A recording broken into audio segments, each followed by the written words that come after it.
أعوذ بالله من الشيطان الرجيم. بسم الله الرحمن الرحيم. وقال الذين كفروا للذين آمنوا لو كان خيرا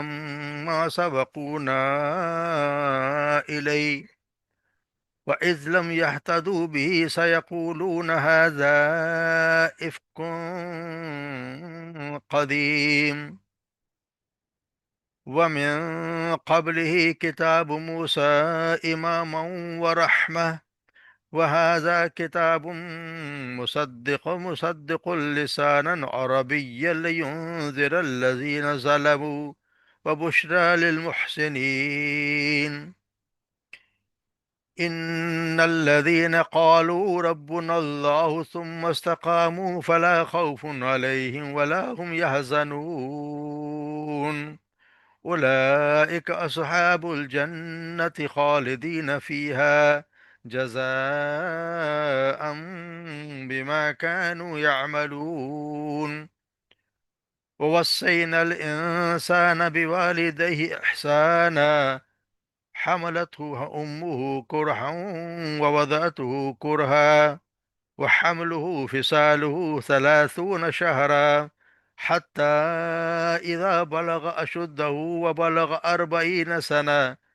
قال رب أوزعني أن أشكر نعمتك التي أنعمت علي وعلى والدي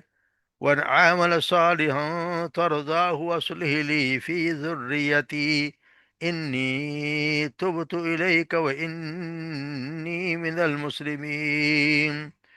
أولئك الذين نتقبل عنهم أحسن ما عملوا ونتجاوز عن سيئاتهم في أصحاب الجنة وعد الصدق الذي كانوا يوعدون.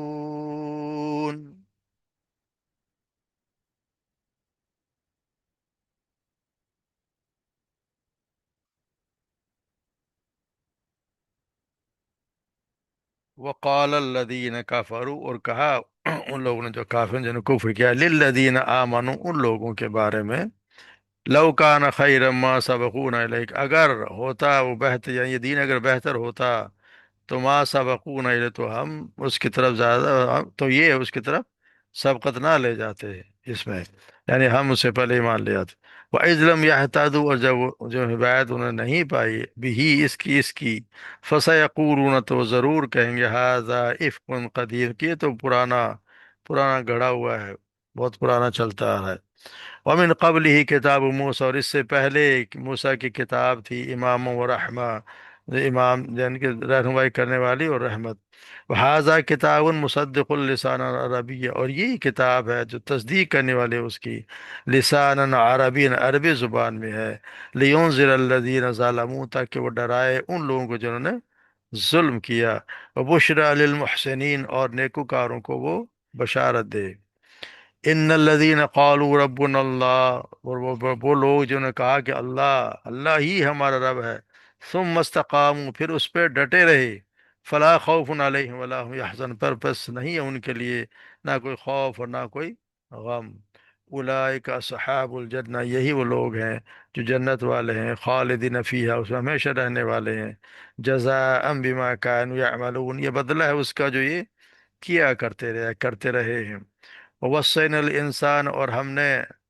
نصیحت کی یا واضح اور حکم دیا انسان کو، بوالدیہ احسانہ، اپنے اس کے والدین کے بارے میں کہ ان کے ساتھ اچھا سلوک کرو. حملت امہ کرہا، اسے اس کی ماں نے اٹھایا رکھا، کرہا مشقت سے یا ناگواری سے، ودت کرہا، اور اس کو جنا مشقت سے. وہ حملہ و فصالہ 30 شہرا، اور اس کے حمل میں اور اس کے دودھ چھڑانے میں 30 شہرا، 30 مہینے لگ گئے. حتیٰ اذا بلغ اشدہ، اور جب وہ پہنچا اشدہ، اپنی جوانی کو، وہ بلغ 40، یعنی جوانی میں پورا ہو گیا، مکمل ہو گیا، وہ بلغ 40، اور پہنچ گیا 40 سال کے جب ہو گیا. یعنی یہ ایک عمر ہے جو خاص ایک عمر ہے. قال ربی اوزین، تو اس نے کہا کہ اے میرے رب، اوزینی، میں مجھے مجھے توفیق دے ان اشکر نعمتک التی، کہ میں شکر ادا کروں تیری نعمتوں کا، التی انعمت علیہ، جو تو نے مجھ پر کی، وعلی والدی، اور جو میرے ماں باپ پر کی، وذریت اصلیح لی، اور ان اعمل صالحا ترضى، اور ایسے اعمال کروں جو تجھے، جن سے تو راضی ہو، واصلح لی فی ذریتی، اور اصلاح کر دے میرے لیے میری اولاد میں سے، یعنی میری اولاد میں میرے لیے اصلاح کر دے، انی تبت الیک و انی من المسلمین، بے شک میں توبہ کرتا ہوں تیری، رجوع کرتا ہوں تیری طرف، و انی من المسلمین، اور بے شک میں مسلمانوں میں سے ہوں،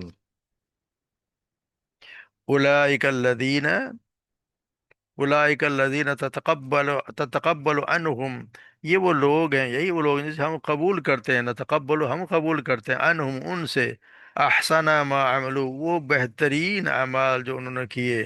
ورتجاوزوا، اور ہم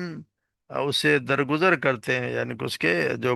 برائیوں جو سے ان سے کیا، ان سیئات، ان سے برائیوں سے درگزر کرتے ہیں، فی اصحاب الجنہ، اور وہ جنت والوں میں سے ہوں گے، وعدہ صدقی، وہ سچا وعدہ ہے، الذی، جو کانو یو، جس کا وہ کیے جاتے تھے، یعنی کہ جو وعدہ کیا جاتا سچے وعدے کے مطابق، یہ سب جنت والے ہیں، سچے وعدے کے مطابق جو وعدے دیے جاتے تھے۔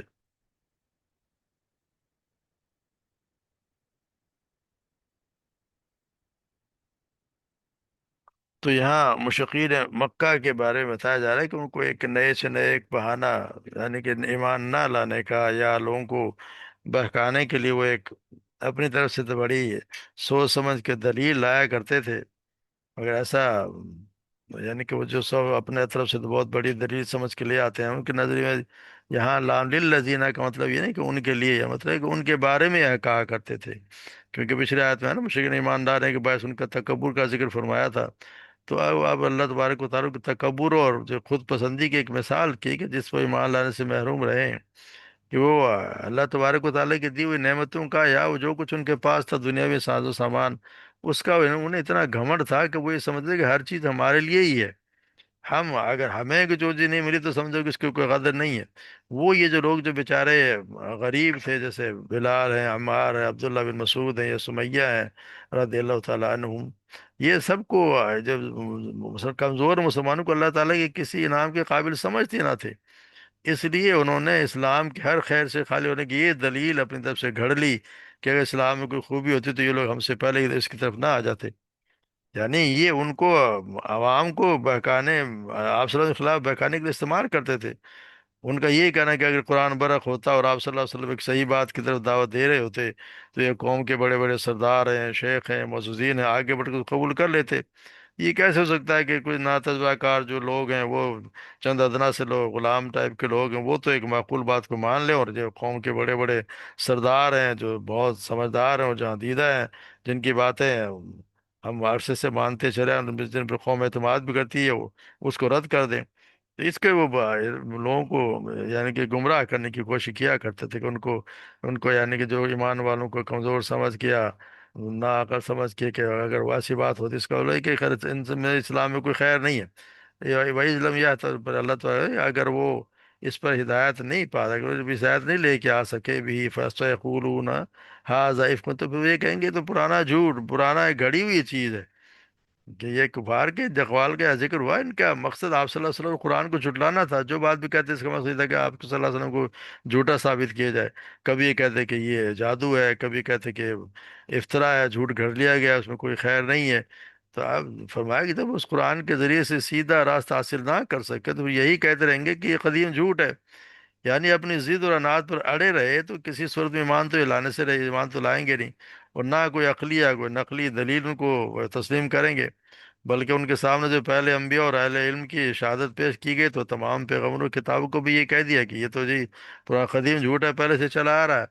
یعنی ان کا یہ ایک ہر بات کو، ان ہر چیز کے جھٹلانا، ہر بات کو اپنی طرف سے بیان کر دینا کہ ہم ہی جو بات کہتے ہیں وہ سچی ہے، اور باقی جو کچھ کہا جا رہا ہے وہ سب کچھ افطرا ہے، یا جھوٹ گھڑ لیا گیا ہے، یا پرانا جھوٹ چلتا آ رہا ہے۔ پھر اللہ تعالیٰ وَإِنْ قَبْلِهِ خطاب موسیٰ امام و رحمہ، اس سے پہلے کہ اللہ تبارک و تعالیٰ کہ موسیٰ کی جو کتاب تھی وہ لوگوں کے لیے رہنمائی تھی اور رحمت تھی، وہذا کتاب مصدق لسان عربیہ، اور یہ جو کتاب ہے وہ تصدیق کرنے والی ان کی، ان کتاب جو موسیٰ علیہ السلام کی کتاب ہے، تورات کی اور انجیل کی، ان کی تصدیق کرنے والی ہے۔ یعنی کہ قرآن نے پہلے موسیٰ علیہ السلام کی کتاب کی پیش اور رحمت تھی قرآن سے پہلے، اور لیکن مجھے اب یہ کہتا ہوں یہ تصدیق کرنے والی ہے، ان پیش گوئی کے مطابق ہے جو تورات میں کی گئی ہے، جس کی اس نے تصدیق ہوتی ہے، اور دونوں کی بنیادی تعلیم بھی ایک ہی ہے۔ کیونکہ آپ دیکھیں کہ تو وہ تو عبرانی زبان میں تھے، آپ صلی اللہ علیہ وسلم کو تو وہ آتی نہیں تھی، بلکہ یہ عربی زبان میں ہے، تو عربی بھی آپ صلی اللہ علیہ وسلم کو تو پڑھنے نہیں آتی تھی، تو اس سے مطلب یہ ہے کہ یہ ایسے شخص پہ نازل ہوئی جو عبرانی جانتا نہیں بلکہ امی ہے اور عربی بھی نہیں پڑھ سکتا، تو یہ دلیل ہے کہ دونوں اللہ تبارک و تعالیٰ کی نازل کردہ ہیں، جو تمام زبانیں پیدا کرنے ہر چیز کا علم رکھنے والا ہے۔ یعنی یہ بھی تصدیق انہی باتوں کی، انہی کتابوں کی کر رہے ہیں، جو موسیٰ علیہ السلام کی کتاب میں جو باتیں تھیں، جو ہی وحدانیت کی، وہی ایک اللہ ایک الہ کی، جو ہی جو نیک کا اعمال کرنے کی اور ہر چیز اللہ تبارک و تعالیٰ نے ان رسوم میں جو باتیں تھیں وہی قرآن میں، اور یہ اسی کی تصدیق کرتی ہے، اور یہ اس کے ذریعے ڈراتے ان لوگوں کو جو جنہوں نے ظلم کیا اپنے آپ پر، یعنی کہ جو ان کو الزام ان سے خبردار کر دے، جو اللہ سے کفر و غیر اللہ کی بندگی کر کے اپنے اوپر حق و صدا کا ظلم کر رہے ہیں، یعنی جو ظلم کرے، جو کفر کرے گا شرک کرے گا وہ اپنے آپ پہ ظلم کر رہا ہے، ان کو اللہ تعالیٰ اس کے ذریعے تاکہ وہ ڈرائے اس کے ان لوگوں کو جنہوں نے ظلم کیا اپنے آپ پر، اور جو نیک اعمال کے جو نیک ہیں ان کے لیے اللہ تعالیٰ اس پہ بشارت بھی ہے، تاکہ ان کو بشارت دے دے، نیک عمل کرنے والوں کی عظیم خوشخبری ہو، ان کو خوشخبری دے دی جائے۔ پھر اللہ تبارک و تعالیٰ ان الذین قالوا ربنا اللہ ثم استقاموا، وہ لوگ جو نے اللہ کو اپنا رب مان لیا اور اس پر ڈٹے رہے، مطلب یہ کہ یہ نہیں کہ صرف اپنے منہ سے کہہ دیا کہ اتفاقاً کبھی کہ اللہ کو رب مان کر بس کہہ دیا کہ جو اللہ ہمارا رب ہے، اور نہ وہ لوگ ہیں جو نہ اس غلطی میں مبتلا ہوئے کہ اللہ کو اپنا رب کہتے بھی جائیں اور ساتھ ساتھ دوسروں کو اپنا رب بھی بناتے جائیں، بلکہ یہ ہے کہ ایک مرتبہ عقیدہ قبول کر لینے کے بعد ساری عمر اس پہ قائم رہیں، اس کے خلاف کوئی دوسرا عقیدہ اختیار نہ کیا جائے، اور اس عقیدے کے ساتھ کسی باطل عقیدے کی کوئی اس میں آمیزش نہ ہو، اپنی سامنے زندگی بھی اسی کے مطابق گزاری جائے۔ جیسے آپ سمجھے ثابت قدم وہ ہے جو مرتے دم تک اسی عقیدے پر جمع رہا، وہ ثابت قدم ہے، یہ نہیں کہ آیا جو غیب منہ سے کہے جا رہا ہے اور دوسروں کو بھی پوجے جا رہا ہے، مطلب یہ ہے کہ پھر اللہ کے ساتھ کسی کو نہ شریک بنایا اور اس کے سوا کسی دوسرے معبود کی طرف توجہ بھی نہ دی، کبھی غور بھی نہیں کیا، کسی نے اگر کسی کی طرف بلایا ہو تو اس کو کبھی اس نے کبھی غور بھی نہیں کیا کہ میں نے تو جانا، تو پھر یہ وہ لوگ ہیں جو اس پہ ڈٹے رہے، ان کے لیے نہ کوئی خوف ہوگا اور نہ ہی کوئی غم ہوگا، یعنی وہ جنت میں جائیں گے، اولئک اصحاب الجنہ، یہ وہ لوگ ہیں جو جنت میں جانے والے ہیں، اور خالدین، اور ہمیشہ ہمیشہ بھی اسی میں رہیں گے، جزاء بما كانوا يعملون، یہ بدلہ اس کا جو یہ کیا کرتے تھے، یعنی اللہ تبارک بدلہ اللہ تبارک و تعالیٰ جس کو جتنا چاہے دے دے، مطلب ہے کہ اللہ کے تبارک و تعالیٰ اس کی قدردانی کریں گے، اس کے اعمال کی قدر کی جائے گی، اللہ تبارک و تعالیٰ اس کی قدر کرے گے، اسے جنت میں داخل کر دیں گے۔ اللہ تعالیٰ دعا ہمیں بھی اللہ تبارک انہی لوگوں میں شامل کرے، اور ہمیں بھی ایسا ایمان بخشے جو استقامت والا ایمان ہو جائے، ہمیشہ اسی پہ قائم رہے، اس کے لیے دعا بھی کرتے رہنا چاہیے کہ اللہ تبارک و تعالیٰ مجھے استقامت دے اور اسی پہ جمع رکھے۔ اولئک اصحاب الجنہ هم فیہا خالدین جزاء بما كانوا يعملون ووصینا الانسان بوالدہ احسانا، اور یہاں پہ یعنی اللہ تبارک و تعالیٰ نے انسان کو تاکید حکم دیا، جب اللہ تعالیٰ وصیت کا مطلب اللہ تعالیٰ نے حکم دیا کہ انسان کو کہ اپنے ماں باپ کے ساتھ حسن سلوک کا، حملت ہو و امہ، اس کو اٹھائے رہی اس کی ماں کرہن تکلیف کے ساتھ، یا کرہ ویسے کہتے ہیں ناگ، کسی چیز کو کراہت ہوتے ہیں ناگواری کے ساتھ، امہ و کرہن تکلیف کے ساتھ، ودت ہو، اور اسے جنا کرہ تکلیف کے ساتھ، وہ حملہ فصالہ ثلاثون شہر، اور اس کے حمل میں اس کے دودھ چھڑانے میں لگ گئے 30 مہینے، حملہ فصالہ ثلاثون شہر حتی اذا بلغ اشدہ، اور جہاں یہاں تک کہ وہ اذا بلغ، جب وہ پہنچا اشد اپنے زور جوانی کو، وہ بلغ اور پہنچا 40 سنہ 40 سال کا، پھر اس نے دعا کی، قال رب اوزینی، اے رب میرے مجھے توفیق دے، ان اشکرک، میں شکر ادا کروں اب تیری نعمتوں کا جو تو نے مجھ پہ کی، اپنے والدین پر اور میرے والدین پر کی، اور ویسے اعمال کروں جس سے تو خوش ہو جائے، نیک عمل کروں جس سے تو خوش ہو جائے، اور میری اولاد کو میرے لیے اصلح لی فی ذر، میری اولاد کو میرے لیے اصلاح اصلاح کر دے میری اولاد میں بھی، یہ اللہ تبارک و تعالیٰ یہاں پہ انسان کو وصیت کر رہے ہیں، اللہ حکم دے رہے ہیں، بلکہ اللہ تبارک و تعالیٰ ماں باپ کے ساتھ نیکی کرنے کی۔ اللہ تبارک و تعالیٰ نے آپ دیکھیں یہاں سے سورت سے شروع سے لے کے اللہ تبارک و تعالیٰ کی یہاں تک توحید اور اس کے نازل کردہ کتاب کے حق ہونے کی اور اس کے عبادت و استقامت کا بیان فرمایا۔ اب ماں باپ کے حسن سلوک کی تاکید کا بیان ہے۔ قرآن میں ہم دیکھتے ہیں کہ جگہ جگہ اللہ تبارک و تعالیٰ کے حق توحید کے ساتھ ساتھ پھر خاص طور پہ ماں باپ کے حق کا ذکر بھی اکثر فرمایا گیا، ہم بہت زیادہ پڑھا ہے، سورہ بقرہ میں بھی ہے، بنی اسرائیل میں بھی ہے، عنکبوت میں بھی ہے، سورہ لقمان میں بھی ہے۔ جیسے وہاں بھی یہ فرمایا کہ اس کی ماں نے اس کو اس حالت میں اٹھائے رکھا کہ ناگواری کے بعد مشقت والی تھی، اور اسے وہ بتایا گیا کہ اس کو ناگواری کے مشقت کے ساتھ اٹھایا۔ یعنی کہ یہ کہ یہاں پہ ہم دیکھیں تو اللہ تبارک و تعالیٰ نے ویسے تو دونوں کے لیے ہی والدین احسان کا حکم دیا ہے، مگر ماں کا خاص طور پہ ذکر ہے۔ ماں کو یعنی تین درجے یہاں اس میں بھی دیکھیں تو تین بار تین وجوہات کی وجہ سے یہاں اللہ تبارک و تعالیٰ نے بتایا، جیسے حدیث میں بھی آتا ہے نا کہ آپ صلی اللہ علیہ وسلم سے پوچھا گیا، یا رسول اللہ لوگوں میں سے میرے حسن کا اس نے محبت کا زیادہ حقدار کون ہے؟ تو آپ نے فرمایا تیری ماں۔ پھر اس نے کہا پھر کون؟ آپ نے فرمایا تمہاری ماں۔ اس نے کہا پھر کون؟ آپ نے فرمایا پھر تمہاری ماں۔ تو اس نے کہا پھر کون؟ آپ نے فرمایا چوتھی میں فرمایا تمہارا باپ۔ تو یہ کہ اللہ تبارک و تعالیٰ کیونکہ ماں کا حق زیادہ ہے، اور اس کی وجہ بھی بتا دی گئی کہ ماں کا حق اس لیے زیادہ ہے کہ وہ تین بار بس اس کی ماں نے اسے مشقت اٹھا کر پیٹ میں رکھا، یعنی 9 مہینے اس کو پیٹ میں اٹھا کے رکھتی ہے۔ اب اگر اور دوسرا آدمی مشقت اٹھا کر ہی اسے جنا جب جنتی ہے تو کتنی تکلیف کے ساتھ جنتی ہے، اور پھر 2 سال اس کو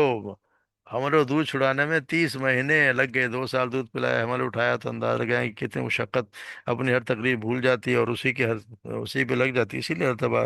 اللہ تبارک و تعالیٰ نے ان کو زیادہ یہاں پہ آپ صلی اللہ علیہ وسلم نے فرمایا 3 درجے زیادہ بتایا گیا ہے۔ تب ہم دیکھ لیں کہ اب اگر اس کا ماں کا کوئی شخص اگر اس کو، جیسے ہمیں آج کل دکھا دیتے ہیں کہ جی ایک شخص نے وہ کروا رہا ہے، طواف کروا رہا ہے، ماں کو اٹھایا ہوا ہے، تو ہم ٹھیک ہے ماں کو اٹھایا بڑی اچھی بات ہے، مگر ماں کو اٹھانے سے اس طرح اٹھانے سے بھی بہت اچھی بات ہے کہ اللہ تبارک و تعالیٰ قبول فرما لے۔ مگر یہ شخص کوئی بھی شخص کا اگر ماں کا حق ادا کرنے کے لیے اسے کمزوری کی حالت میں اٹھا کر لیے پھرے، تب بھی اس کا حق ادا نہیں کر سکتا۔ کہاں وہ پوری مدت اس نے ماں نے اپنے پیٹ میں اٹھا، تو آخری مہینوں میں تو کیا حالت ہوتی ہے، اور وہ ہم کچھ تھوڑی سی دیر کے لیے اللہ کے حکم سمجھ کے اٹھا لیں یا ناگواری سے جو بھی ہو، تو اس کا وہ حق ادا کیا نہیں جا سکتا۔ اس لیے ماں کا بہت زیادہ حق ہے، کیونکہ ساری وہ آرام قربانی دے کر اس کے لیے ہر آسائش مہیا کرنا، پھر دودھ کی صورت میں اس کو سمجھو خون ہی اپنا پلا رہی ہوتی ہے، تو ان کی وجہ سے اللہ تبارک و تعالیٰ نے ماں کا حق باپ سے اس معاملے میں 3 گنا زیادہ رکھا ہے۔ پھر یہاں پہ بتایا وہ ہم لوگ و فصال الثلاثون شہر، یاد کیا یہاں پہ 3 مہینے مدت یہ رکھی گئی ہے، 3 مہینے، اور پھر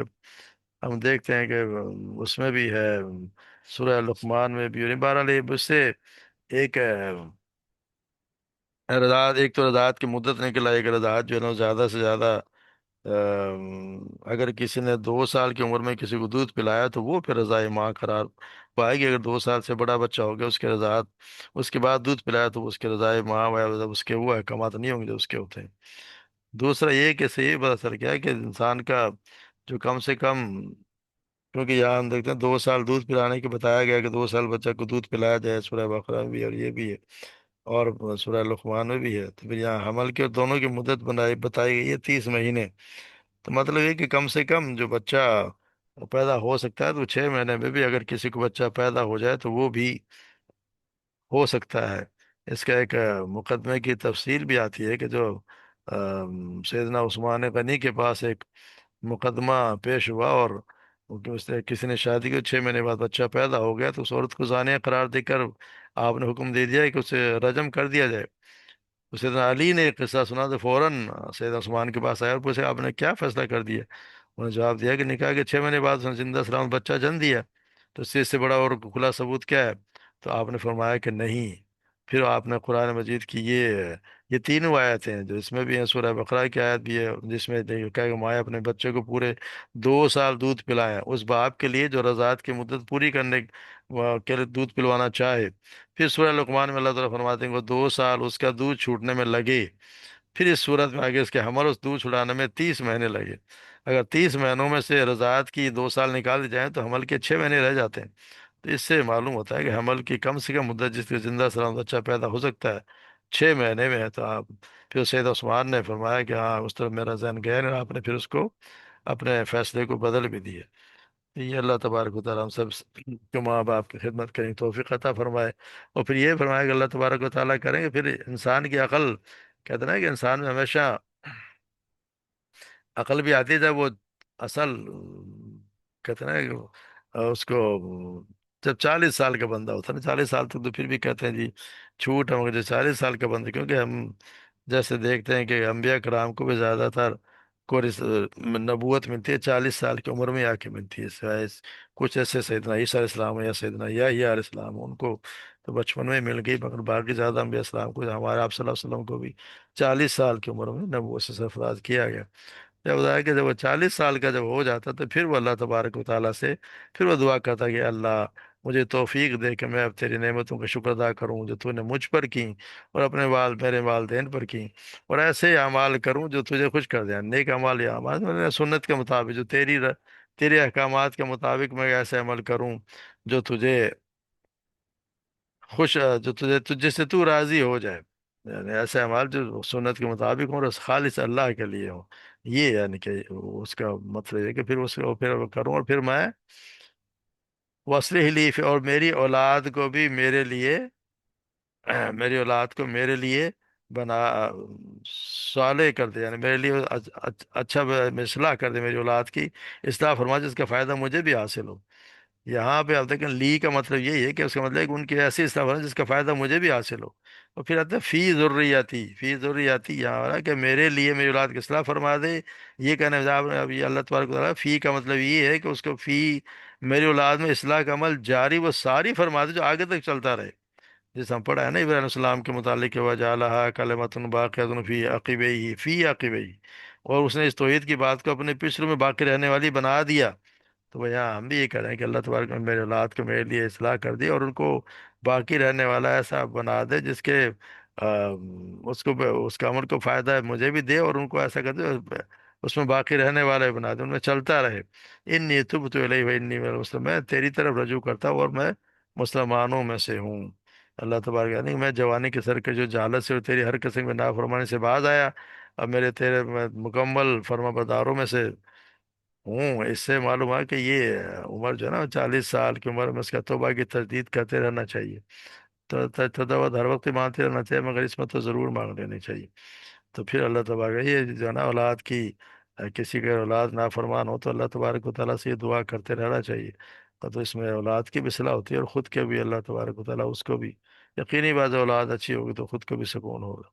انی تبت انی من اولئک الذین تتقبل عنہم، یہ وہ لوگ ہیں جن کا ہم احسن عمل ان اچھے اعمال کو ہم قبول کر لیتے ہیں۔ یعنی اللہ تبارک و تعالیٰ کہہ رہے ہیں کہ یہ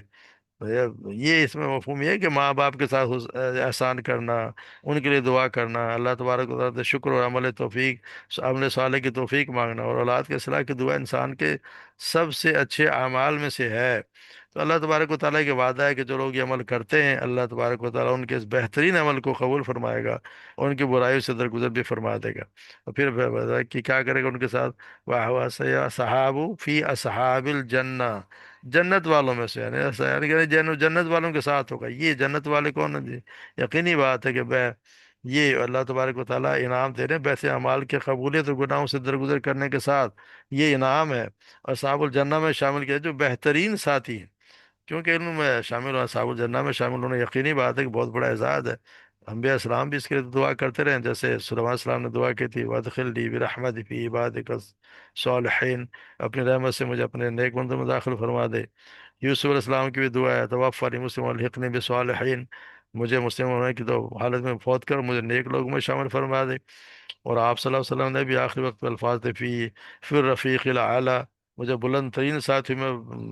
میں شامل فرما۔ تو یہ جنت والے جو اصحاب الجنہ ہیں ان کے لیے دعا، یعنی ان میں ہمیں بھی ان میں اصحاب الجنہ میں سے کر دے۔ اور پھر اللہ تبارک و تعالیٰ ہے وعد الصدق الذی، یعنی اس سچے وعدے کے مطابق جو قرآن اور حدیث میں والدین سے احسان کرنے والوں کے ساتھ کیا جاتا تھا، اللہ تعالیٰ ان کے کریں اس وعدے کے مطابق